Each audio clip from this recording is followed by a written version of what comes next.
Hi, fellow traders. I hope everybody had a good day today. Want to recap a trade I took on DPLO.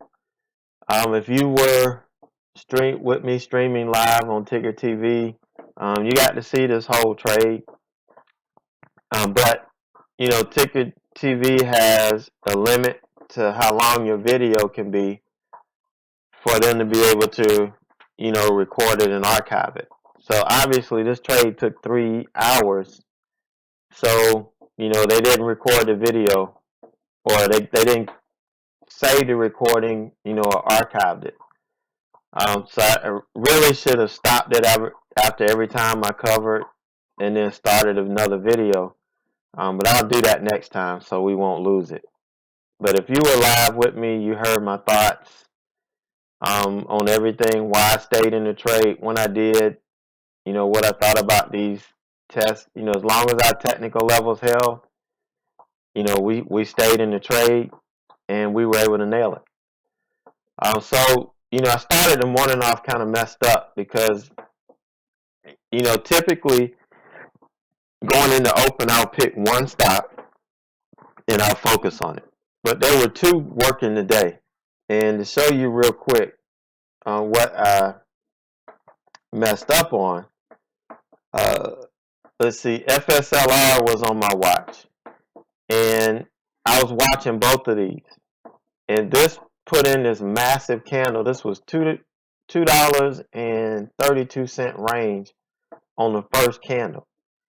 So I had some concern and pause about, getting in, because this was the range I was looking at trading in. And this thing washed out and dropped below this. And even though we were below the VWAP and everything, this move just scared me. And I didn't trust my setup. I didn't trust my charts. I didn't trust what it was telling me. So I was fumbling around trying to figure out whether I should get in that one or take this one. Now, this DPLO, this confused me because, we had a big gap down on earnings yesterday. And, we lost this level, or we held, got below it. And this morning, we were trading below the VWAP, and we actually took out the all-time low, which is right here at 1504. So I'm watching this in the open. Obviously, I'm thinking short. And, this candle prints, which gives me some concern too. And then this candle prints, and it starts to go up. Well, I don't want to long it because we're under the VWAP, we're under the 9, we're under the 20. Normally, if we're looking at an open and range breakout, we're above all of this. But this, we're not. And I've been thinking short, and I just have a short bias. And I was trying to tell the chart it was wrong, that it should be going short, and that's where I should be going.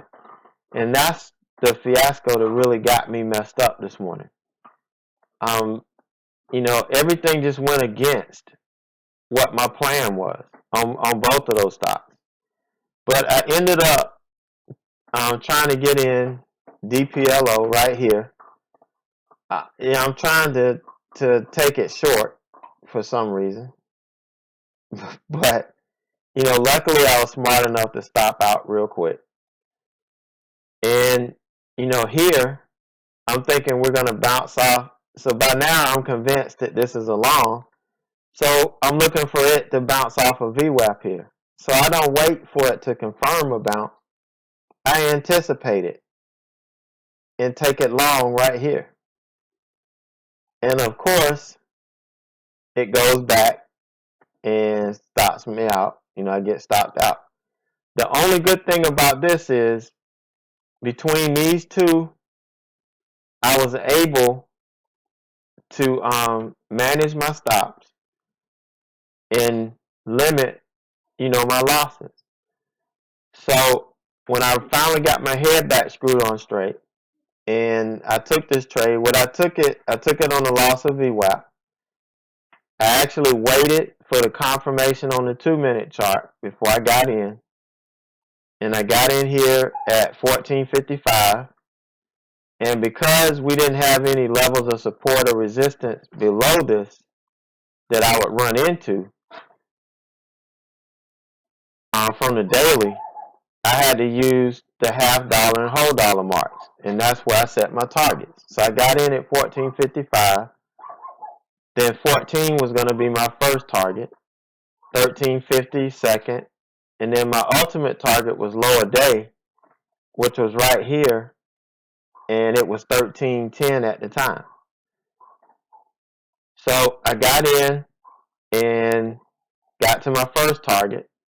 You know, it did take a little bit longer than I anticipated, but we did get it. So I took half off here at my first target.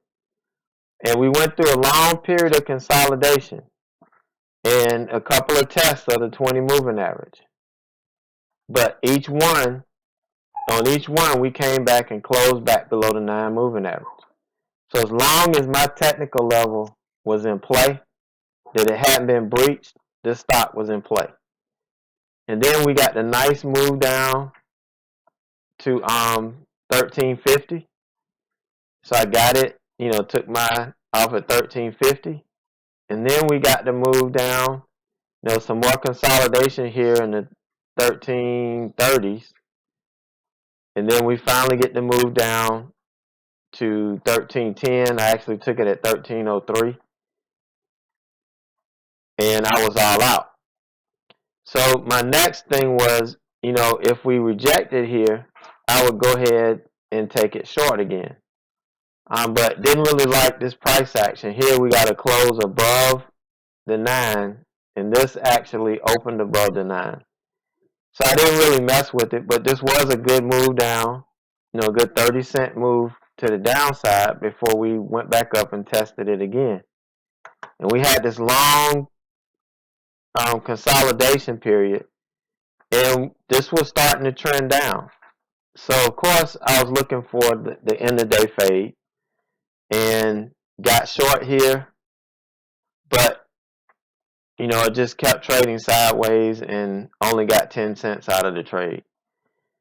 So, you know, it was, you know, it was worth the risk.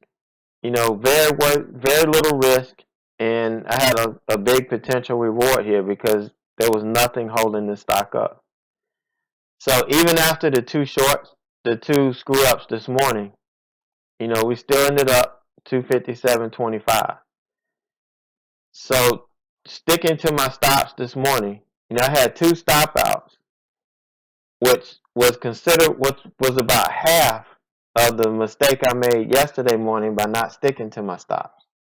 And so you can see the difference in gains when you stick to your stop. It's fine, you get stopped out twice. If you stick to your stops, it's not going to hurt you that bad. And, you know, you take this trade and you make up your money. And then you move on, you're ready to go to the next day.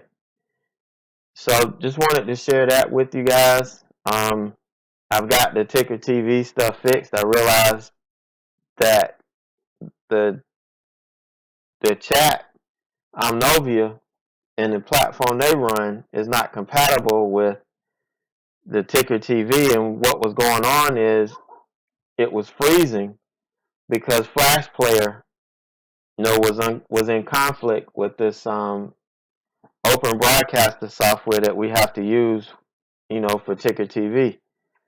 So got that figured out. So we should get the stream a little bit more tomorrow without the freezing and all of that stuff.